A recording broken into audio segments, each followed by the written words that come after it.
Please welcome the Timothy E. Worth Professor in Learning Technologies at Harvard University's Graduate School of Education, Chris Deedy, and CEO of Project Tomorrow, Julie Evans.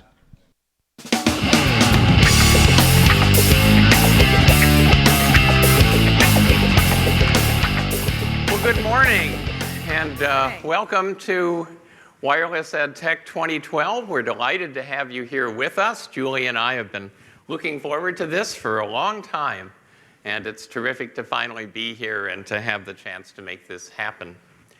I just want to ask, how many of you have attended a prior Wireless EdTech conference? Look at that. Good return business. That's always a great sign. And how many of you are new? This is the first time that you've come. Oh, congratulations. Excellent. That's terrific. So for those of you that are new in particular, I think that you'll find this a different conference than you're used to. This conference is unusual in several ways. First, we really focus on mobile devices and wireless broadband, and we go deep with those into mobile learning, deeper than a typical EdTech conference might, where it's one thing among many. Second, there are people here from all the stakeholder communities, and that too is relatively unusual in a conference, and it really makes this powerful because it gives us the chance to look at themes that go across the different stakeholders. And the attitude is very much, let's figure this out together. So it's a very nice culture at the conference where we wrestle with both the opportunities and the challenges. We work to try to figure things out together.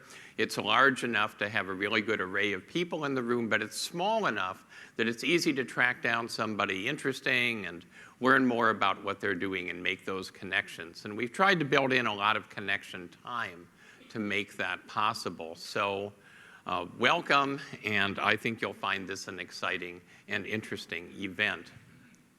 So one of the things that we have that you may want to use as a resource is an app for the conference.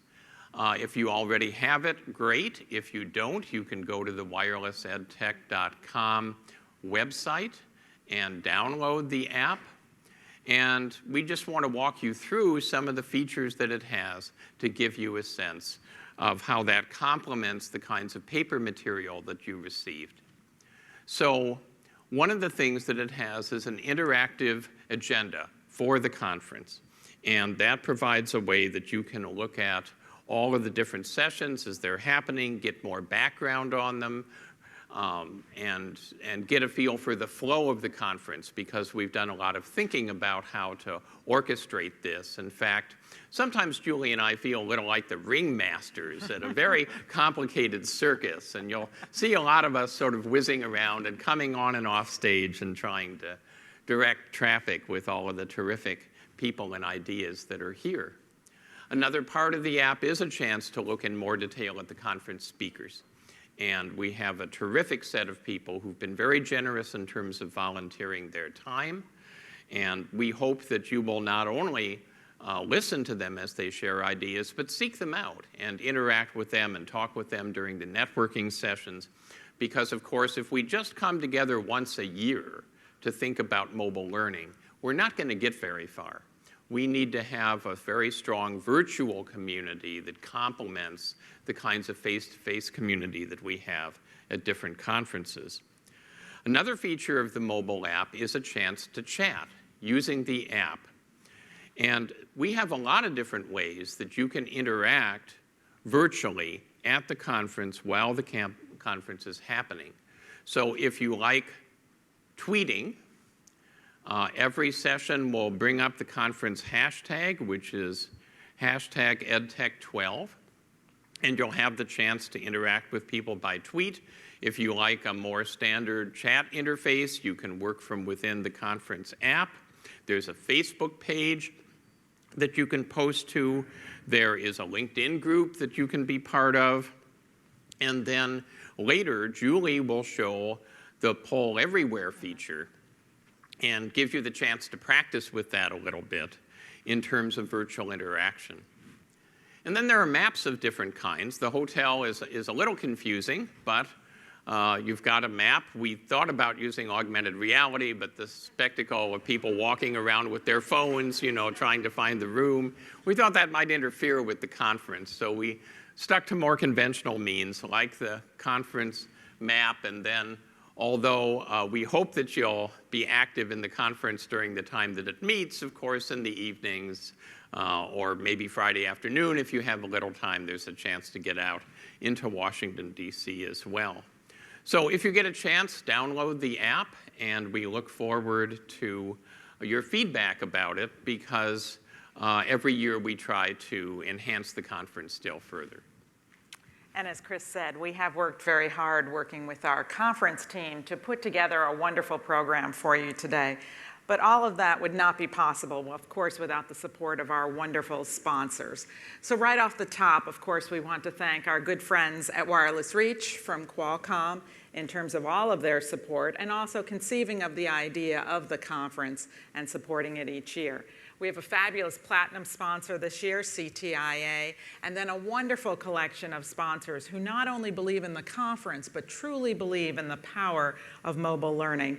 So we would like to, of course, applaud Amantras, GSMA, our good friends at Kajit, the Pearson Foundation, Verizon, and Wankido. Could we please thank all of those sponsors for their support?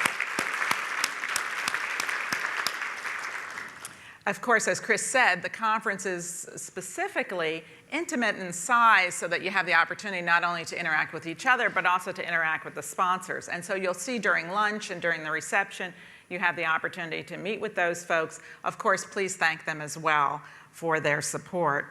And I also would like to acknowledge our fabulous 2012 advisory board, who provided wonderful insights and input and wisdom into the planning. If any of our advisory board members are here with us today, could you stand and be recognized, please? Wonderful. Thank you so very much. Chris? Thanks. And I just want to say to the sponsors in particular, thanks for the food. The food last night was absolutely wonderful. I probably shouldn't be praising them about the food, but really, it was terrific. And it's nice as an educator, sometimes to be treated first class. And we're very grateful to the sponsors for making that possible. So Julie and I, beyond moderating different kinds of things, of course, work in the field of mobile learning ourselves. And we do a little tag team together to start the conference every year, trying to share some of our ideas and perspectives. And one way to think about the evolution of the conference over the last few years is that a couple years ago, mobile learning was really in its infancy. And we were just trying to get people into the water to even start thinking about mobile learning and to do relatively simple things with wireless broadband as a way of starting to explore the potential. And I think where we are now, and Julie put this into some of the pre-conference solicitations that you received, is that mobile learning is in its adolescence.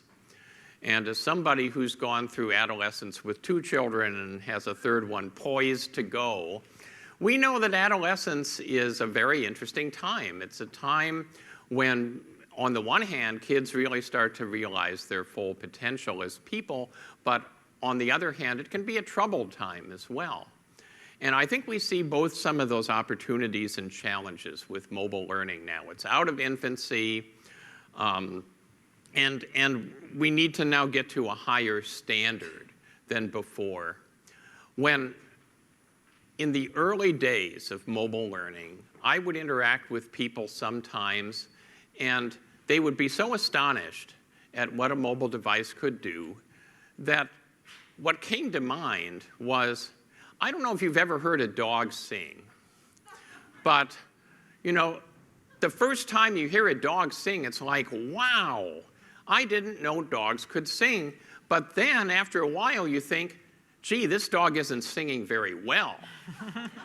And we're into a little bit of that now with mobile learning, where we're so excited and so impressed that we've got apps and they can do this and they can do that, and wow, it's on a little device that you can hold in one hand, not on some big clunky computer. But now we have to start asking ourselves, well, where's the quality? How do we get to the quality? How do we get to the next level? How should we move forward? And that's what Julie and I are going to talk about from our different perspectives right now. So I must have been nervous because I didn't sleep well last night, and in fact, I had a really strange dream. And in my dream, I was in a small western town, maybe about a century ago, the kind of town that you see in western movies. And I was standing in the livery stable, and there was a stagecoach sitting outside.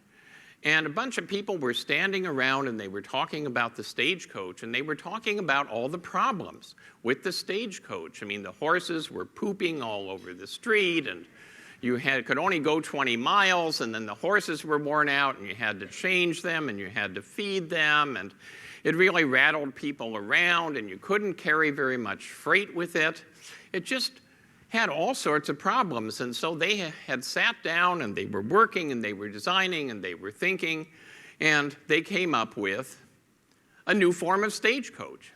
And they were very proud of it, and they were very excited, and I was kind of excited too, and I was thinking, look, it got rid of the horses, and it can carry a little bit more cargo, and maybe the ride would be a little smoother, and so on.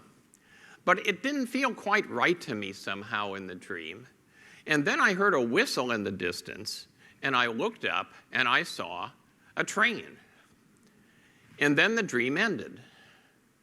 Well, I was kind of confused. I mean, other than the lesson of not drinking bourbon before bedtime, I wasn't really sure what the dream meant. But fortunately, in Washington, D.C., and I guess it's emblematic of the city, they have a dial-a-shrink service. So I did the 24-hour dial-a-shrink service. It's unfortunately quite expensive, but they were willing to bill Qualcomm directly, so not my problem. And I got the help of a psychiatrist in interpreting the dream. And of course, it was related to the talk today, as it turns out. It was a preparatory dream for the talk. So the stagecoach is our current industrial era K-20 educational system, except in Harvard's case, it's actually a medieval college model. So definitely something that belongs to antiquity rather than necessarily the present. And the train is what we could have in terms of a 21st century lifelong, life-wide educational system. And the motor stage is sort of in between. And that's really where we are right now, I think, is we're in some kind of in-between period where we're proud of ourselves, and rightly so, because we're using mobile for a lot of one-to-one within classrooms, and you'll hear about that at the conference and different models for doing that.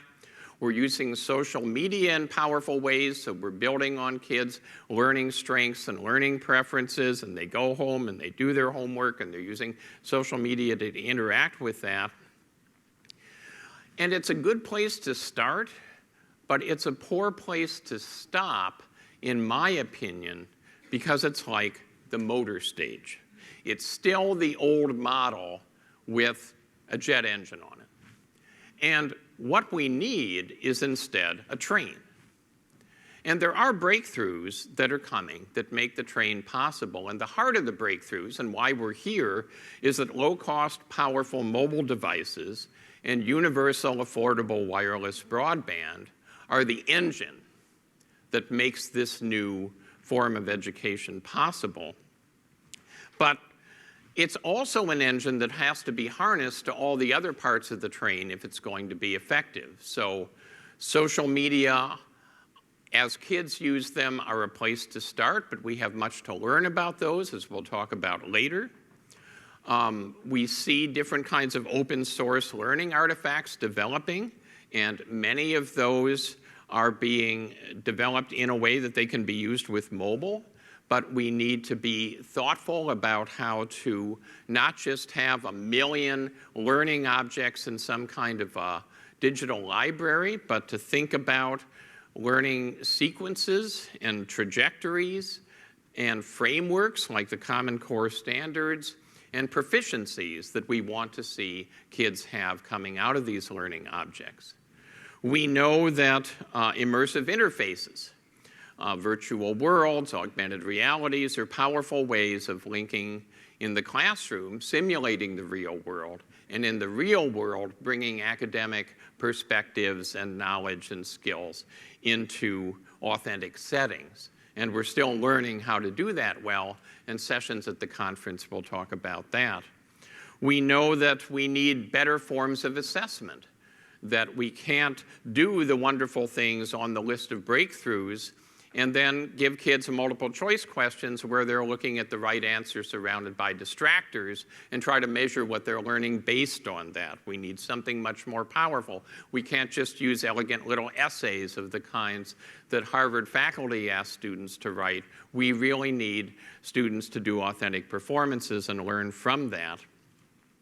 A colleague of mine and I, John Richards, wrote a book that came out this past spring called Digital Teaching Platforms. How do you personalize and customize learning in group settings? One-to-one is the start of that, but it's certainly not the finish of that. We need the other breakthroughs on the list. And ultimately, the most important thing on the list is people. Because education is not about devices helping students learn. It's about our learning together using devices as a kind of catalyst that makes learning possible. So one of the things you'll see at the conference for each of these kinds of breakthroughs is you'll hear from people that are wrestling with how do we take mobile devices and wireless broadband and get towards these breakthroughs. And the overall framework for this is the 2010 National Education Technology Plan. I was one of 15 people on the technical working group for that plan. Other speakers at the conference were involved with it as well. It's a plan for life-wide learning. And if you look at this as a clock, yes, around 10:30 there are classrooms and teachers and kids. We certainly don't want to throw out the baby with the bathwater in terms of prior models for education, but the rest of the clock face is all about life-wide learning. And as we look at mobile devices so far, there's been much more progress on how to use them in classrooms, which is the familiar territory, than there has been on how to use them with the less familiar area of life-wide, the rest of the clock. So we need to start putting more focus and energy there. So how do we get beyond a kind of let's build the apps, let's buy the devices, and then wonderful things will happen, which is a lot of what we see going on now in the field. I'm so tired of stories that say, well, we bought tablets for our school and now magic is going to happen, as if standing near tablets let knowledge and learning radiate out into kids' minds as if this was something like fire. And I feel a growing sense of urgency about getting beyond build it and they will come to really having the train here and having the train working. Because so many students at every level are damaged rather than helped by our current educational system. The dropout rates are staggering. The kids that end up settling for sort of a third best career because they just weren't taught in a way that let them get to what they really want to do and what they would be really good at doing. It's really very tragic. And even the stagecoach is suffering from huge financial problems now. I mean, it really is getting to be hard to feed the horses. Because, as you know, districts are cutting and cutting and cutting. They're past cutting off fat, they're past cutting off muscle. Now we're down to the bone. And it's happening in higher education as well. So we have to find a model that doesn't use expensive human resources inefficiently. And I can say this from Harvard, we have terrific students many of them have great careers, but you know, I have some students come to me, and I wonder if in a year we can help them succeed in life because they've gotten to graduate school at Harvard by mastering the academic game, mastering how to take tests, mastering how to respond to just what the teacher wants. And when you get into life, there's no syllabus. Nothing looks like a multiple choice test. And it's hard sometimes to turn those students around. An industrial era school system is not well prepared to create people who can cope well in a global, knowledge-based, innovation-centered economy. So, what to do? How do we move forward? There are different paths, and all of the paths are of value. I'm not trying to say that one is better than the others. Most of us, for most of our lives, have worked on evolution of the educational system, where every year we try to introduce a few innovations, and the theory is they're going to build, and they're going to build, and they're going to build, and then finally we'll get to the new model. Some of you who are older may remember CBAM, the concerns-based adoption model, and how careful we were to make sure that people were completely comfortable in moving to the next stage of innovation. I'm tired of evolution, frankly. I'm tired of banging my head against the stone wall of evolution, because what happens is the first 10% is pretty easy, the second 10% is more difficult, and then when you get up to 30% or so, the whole rest of the system is fighting back against the one innovation you're making. People get uncomfortable, and away it goes. So I think we overinvest in evolution, even though that's important. And we underinvest in a couple other forms of change. One of them is transformation. And you'll hear some transformational models at the conference where people are not changing 10% at once, they're changing maybe 40% at once or 50% at once. And yes, that's a lot less comfortable, and yes, that's a bigger risk. But on the other hand, now you have parts of the system that are fighting for the innovation rather than against the innovation. So there's not this sense of building a sandcastle and waiting for the tide to come in and wash it away. There's actually a chance for the new model to succeed. And then, of course, in higher education, we're starting to see what my colleague in the Harvard Business School, Clay Christensen, calls disruptive innovation. And in disruption, you pick an audience that isn't served, and you develop a totally new model. And you, over time, refine that model until it becomes very powerful, and then it displaces the old way of doing things in the way that the microcomputer that we now have in the form of laptops and workstations displaced the mini computers of the 1980s. And in the way, frankly, that now we see tablets and other kinds of mobile devices starting to disrupt the market for laptops and workstations as they become more powerful. And in higher education, people are talking a lot about MOOCs now, massively online open courses. And how is that going to affect the landscape of higher education? So I think we want to look at all three paths forward, but I think we need to be less sanguine about evolution and more willing to roll the dice with models that deal with transformation or disruption because of this growing sense of urgency. Well, this is all very interesting, Chris, and thanks so much for sharing your big ideas with us to get started.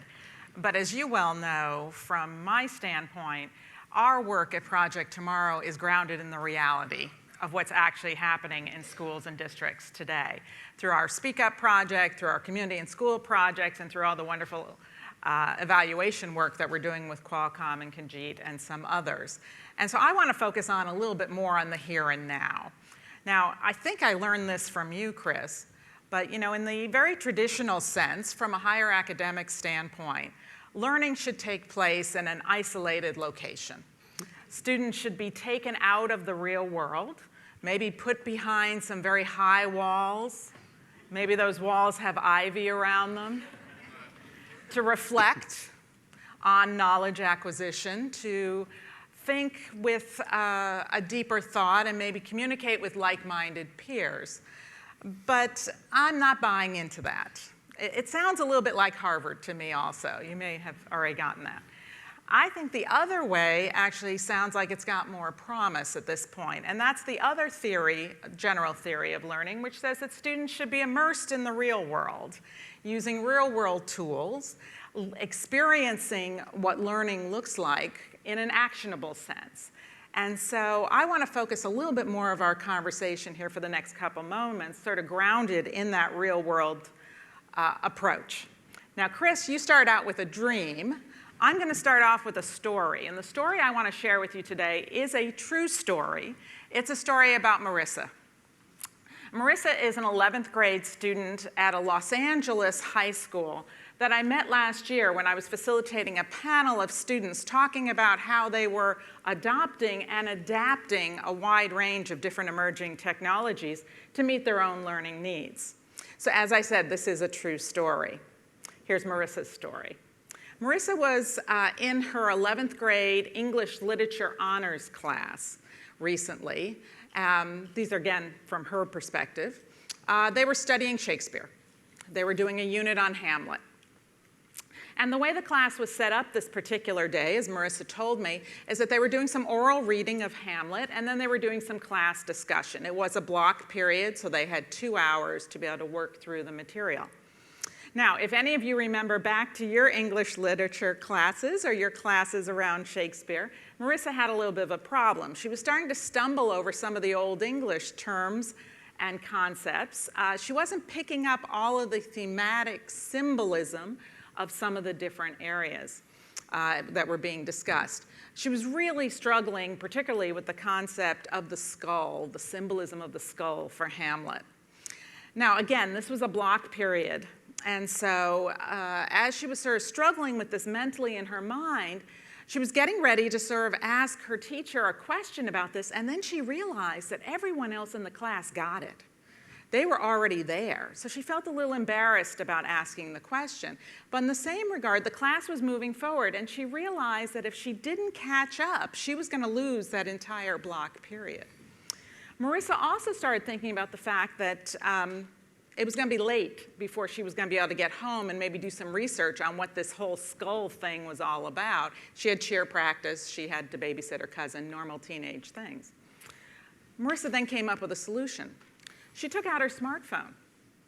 She looked up a couple resources, scanned a couple resources about Hamlet, about some of the thematic symbolism within Hamlet, and she got it. She had that awakening moment, and she got it.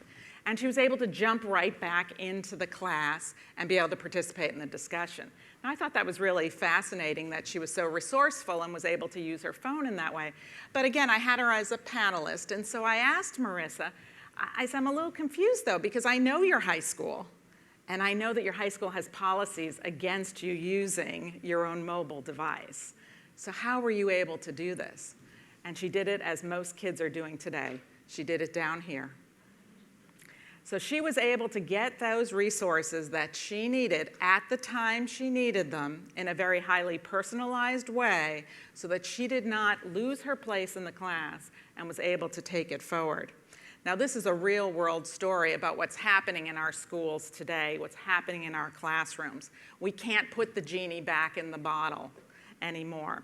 This is how kids are using technology. They are personalizing their learning every single day, regardless of what policies the schools and districts may have.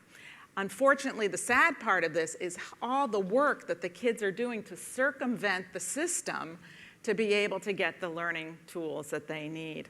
This is truly personalized learning at work and not conceptual. It's actually happening every day. Now, as many of you know from our Speak Up work, we've been talking about for the last couple of years this new student vision for learning. It's a fabulous complement to the National Education Technology Plan. It's a nice complement to the FCC broadband plan and to many state plans and district plans that are out there. But it is unique in the sense that it reflects the way kids are living and learning today. These students are fascinated with the idea of learning. They truly are. They just want it in a way that makes sense for them within their context. And that is relying upon more social-based tools to enable collaboration, to be untethered, so not to be bound by those ivy walls, but rather to be able to experience the real world, to bring it into their world, and to be able to experience it on the outside, and then to be able to have that level of digitally rich learning that brings the relevancy and context to that space. So Dr. Dede, how are we going to move that forward? Well, I agree with many of the criticisms that you made about higher education, and we know that top-down approaches do not succeed in educational reform, that wonderful top-down visions from thought leaders don't get the job done standalone. But we also know, I think, that purely bottom-up approaches don't work either. And in fact, what you're going to see at the conference that we've put together is top-down, bottom-up, and middle-out, all in concert, because we need all of those levels in order to be able to succeed. So having framed the problem, what do we need in terms of the solution? And I will talk a little bit about the ivory tower role in the solution. So one of the things is that if we're going to get beyond just putting old wine in new bottles with these mobile devices and with wireless broadband, if we really ask ourselves what the new wine is, there's some things that we need to know. We have new media, but we don't know very well yet how each of them can be used best to empower the message that it gives in terms of learning. And in our work, for example, with augmented reality, and you'll hear about that and others' work tomorrow during one of the breakout sessions, we find ourselves asking, what is the power of immediacy, right? So you can learn something in a classroom, or you can learn it, as Julie says, when you're standing right in the middle of the world. How much does that immediacy add to learning? How important is it? How many sacrifices is it worth making in order to have a mobile device convey that sense of immediacy?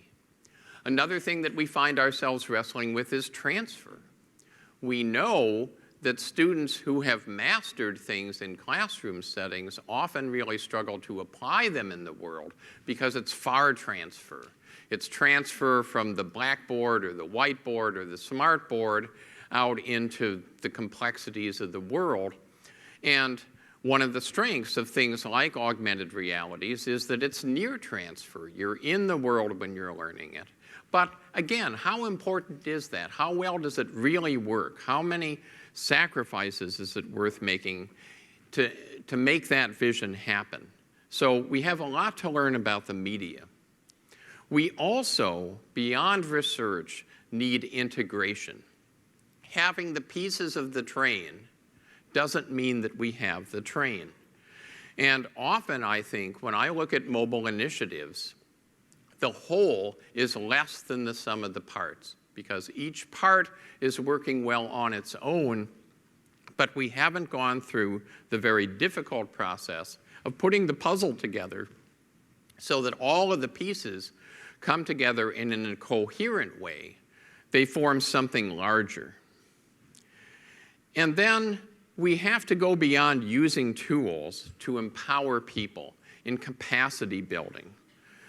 We can't just train people to use mobile devices and watch as teachers or professors use them more effectively.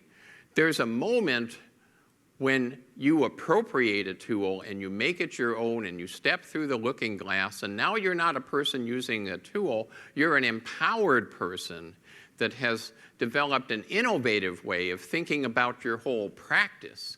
And the tool fades into the background, because now what you're focused on is the center of the teaching and learning rather than on using the tool. We haven't gotten at scale, I don't think, to that kind of capacity building. And we have many opportunities to do this, and as an example that illustrates the opportunities, I want to talk about social media, because in many ways, social media are low-hanging fruit. There is very widespread access to social media. After all, they're free. They're very fashionable outside of perhaps some school districts, as Julie is saying. And there's tremendous buy-in. I mean, for kids, this is their medium. Mobile devices are their devices. Wireless broadband is their network. And social media are their primary medium of interchange. So that part of it provides a very strong foundation. But once we have kids using social media, how do we get them to use them well? And how do we as teachers understand how to use them well? In a minute, I want to show you a video that illustrates, I think, a very nice use of social media for learning. And I'm sure that you remember the news story, the major news story recently on which this was based. Let's look at the video.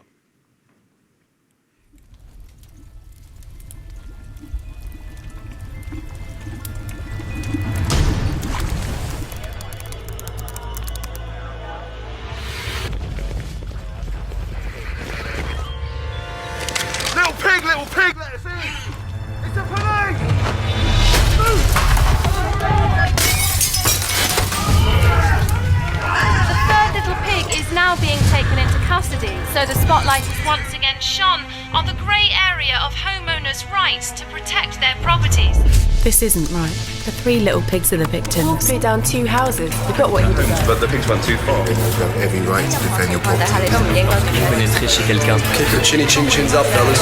Boiling someone alive hardly constitutes reasonable Somebody is going to break the law and intrude on you. You can't protect yourself in your own home. A man's home is his castle. If someone tried to blow my house down, I'd do the same. I knew the wolf. There's no way he could have blown down those houses. He had asthma. But the wolf had asthma. So what's the truth about the pigs' houses being blown down? Inside job. There's no reason why those 2 houses, one made from straw, the other from wood, should have collapsed. Not even a healthy wolf's huff and puff could bring them down. The 3 little pigs have confessed to conspiring to commit insurance fraud, framing the wolf in an attempt to cover their tracks. Their motive was financial, as they struggled to keep up with their mortgage repayments. Guilty. I can empathise with the pigs. I'm behind on my payments too. How could this have happened? I've lost everything.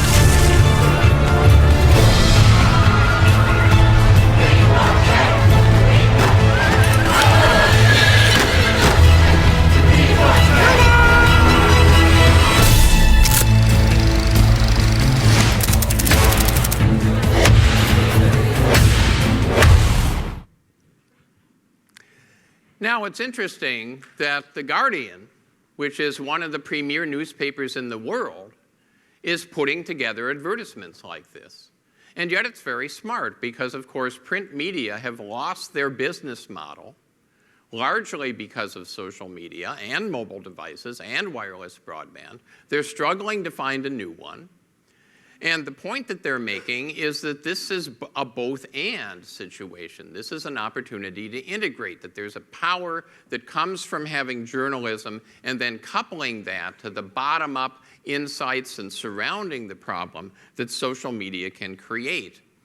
And I think we find in teaching that when we have a specific case, like the 3 little pigs, and do case-based teaching and use social media to surround the problem, coupled with more standard kinds of academic resources, that's a powerful way to use social media. But if we just ask a really general question and people kind of pontificate about it using social media, we get the same kind of talking past one another and generating a lot of hot air that, frankly, we get in face-to-face settings. The social media don't necessarily add any value. So we need for social media and for all the other things that mobile devices empower to understand the rhetoric, not just how to use them, but how to use them well for learning.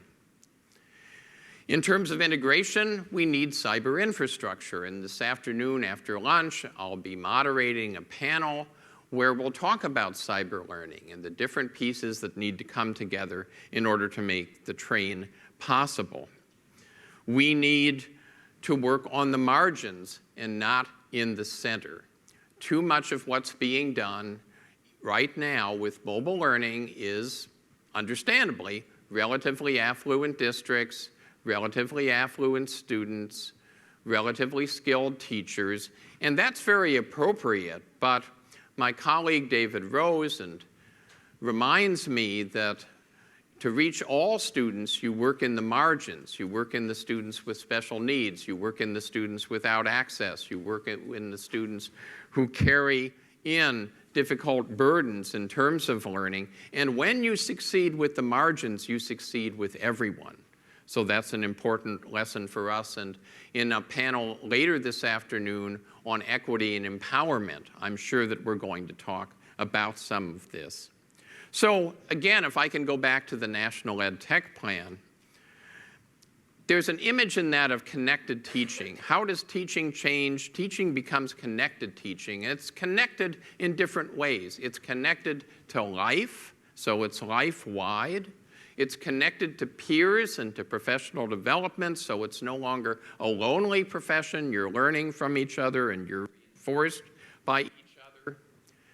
And the piece that we're least far along on, it's connected to other people who play educational roles in kids' lives outside of schools or outside of campuses, museums, libraries, informal educators, families, community mentors, so that there's a web of connected teaching that goes on.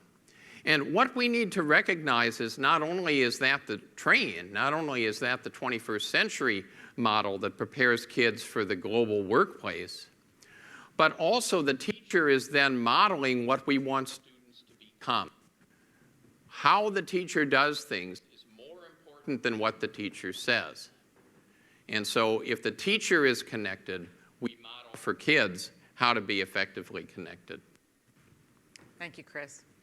Now, this idea of this connected classroom, connected teacher, students connected into the whole is not just concept. It actually is happening every day. And for many of you that are here, and I know your particular schools and districts and the organizations you're working with, you're seeing this happening every day. Well, so are we. And so what I wanted to do is I wanted to share some of the evidence that we are collecting from the wireless reach projects to underscore some of Chris's points in terms of how this is actually happening. So we're building from a foundation that already exists to some extent. So some of the things that we're seeing in the wireless reach projects that we're evaluating is this idea of learning-centered classrooms, where actually students and teachers are co-learners in the process. They are developing that pedagogy, that content together, not just consuming content, but developing content and being content producers. We're seeing this change in relationship paradigms, bringing parents into that connected part of the classroom and being as support co-teachers in the learning process. We're also seeing, and this is particularly poignant for us with our work with Onslow County and Project Connect, is that in many ways the devices are existing as a catalyst for changing teacher practice. That the device itself isn't the key aspect, but really what is happening is the building up of educator capacity and that idea of changing that instructional practice, which has much longer reaching and much greater impact, not only on this class, but next year's class and the class going forward. The other thing that we're seeing from all of the different projects is that where many of us talk about mobile learning, mobile devices, even wireless technologies as being a tool for motivating students or engaging students in learning, the students themselves actually talk about it differently. The students actually talk about the value of using these technologies and the change in the instructional day as making them more efficient and effective learners, giving them the opportunity to collaborate more, giving them the opportunity to be able to learn more, to question more, to be more inquiry-based. The students themselves actually shine on a little bit of the engagement stuff and talk more in terms of the business language, in terms of the impact. And of course, as Chris already foreshadowed, we have a wonderful session this afternoon on equity. But what's really interesting is to look at how the mobile devices and 3G, 4G capabilities are changing that equity conversation. What was really interesting for us this past year from our Speak Up data was to look at the number of students that tell us that their primary access to the internet now is through a 3G and 4G device, not necessarily through a particular hardwired connection. So what I want to do is I want to bring it home here now and talk about this year's conference. I am sure that all of you have stories. You have evidence. You've got your Marissa story. You've got your evidence as to what's actually happening. But one of the things that we looked at in putting together the program for this year is that we really felt that we were beyond the cheerleading stage on the value of mobile learning. Don't put the pom-poms away yet. We'll still use them. But the idea of just talking to each other about how fabulous this is and all the potential wasn't enough for us this year. We wanted to get beyond that. And so in this year's program, we're really focusing in on 3 key questions. What is happening now? And you'll see that evident in the first breakout sessions that we're going to be going to today after our wonderful keynote address. You'll see that we're talking about some of those big challenges that are out there this afternoon. So we'll start off talking about what's happening, give sort of the landscape. Then this afternoon, after the plenary conversation, we'll talk about those big challenges. We'll talk about the investment strategies. We'll talk about equity issues. We'll talk about what needs to happen in terms of how to move forward. And then tomorrow, our breakout sessions are focused in on the future, looking ahead. How do we take these new learnings that we have? How do we take what's happening now and take it absolutely to that next level? So we've put together a wonderful program to touch on these 3 questions. As I said, don't put away the pom-poms. You're still going to need them. But we really wanted to make sure that we were moving the conversation to the next level today. Chris. And one thing I just want to quickly say that's very important, as you listen to what people are describing in terms of their successes, in terms of new models, in terms of opportunities, think about scale. Because we don't do a very good job of scaling up in education. If I were to invent a new way of frying French fries, within 6 months, every fast food restaurant in the country would be using that. But in education, we struggle to scale a teaching innovation down the hall, let alone throughout a district or a university, throughout a region, throughout the nation or the world. Scale is very hard for us because people are not French fries, and because education is very dependent on context and adapting to context rather than following a recipe. So there's a framework for scale I've developed. I don't have time to describe it, but it has 5 dimensions. Coming out of infancy into adolescence, we have made a lot of progress on the depth dimension. We now have things that are quite powerful, and we have evidence to show that they're quite powerful. And now our challenge is to work with the other 4 dimensions in order to get them beyond those little hothouse settings or beyond the kind of wonderful visions that last for a few years and then fade away because they never scaled. One of the dimensions we have to wrestle with is sustainability. And sustainability deals with what do you do if you don't have all the conditions for success that the innovators had when they created something? Or what if you did have all the conditions for success and now your budget has been cut or a key person has left and suddenly one of those conditions disappears? How do you design something like a hybrid in agriculture that doesn't grow under ideal conditions but that still yields important benefits when it's planted? We need to deal with the dimension of spread, and spread involves reducing the barriers that people see to trying to do something new, helping to overcome some of the psychological dimensions that are involved. I work closely with some folks in knowledge diffusion, and one of the things they point out is that in the top 3 reasons why people change what they're doing, effectiveness is never one of the top 3. We demand effectiveness, but at the end of the day, it isn't one of the top 3. The top 3 are that somebody you trust is already doing it, that it looks as if it's consistent with what you're trying to do, and it looks like something that you can try, and if it isn't working very well, you can back out again. And that isn't necessarily true for some of the transformational or disruptive innovations that we have. So spread requires creativity. And then shift is helping people take ownership so that it no longer becomes somebody else's augmented reality or somebody else's one-to-one program or somebody else's mobile curriculum. It becomes our own, and evolution reflects back to the developers. So think about scale and learn more about scale because we need to get there. We have gone through moving from the stagecoach to the train before. In agricultural society in this country, we had the rural one-room schoolhouse, and when the industrial era came along and there was a huge mismatch a century ago, a group of business people, largely people outside of education, joined with political leaders and created the modern industrial era school that all of us were educated in. So we know that it can be done. The problem is the rural one-room schoolhouse didn't fight back. But now we have very powerful entrenched interests that want things to stay the way they are, many of them across all the stakeholders in this room. And so we have to find a way to make the leap more powerfully than before. And I talk to people that are very nervous about mobile learning. They say, yeah, I know you're having these conferences, but it really isn't proven yet. Here's your effectiveness argument. And until it's proven, I don't want to do anything because I don't experiment on my students. Well, the most dangerous experiment we can do is to do nothing because we know that the system is not working well now.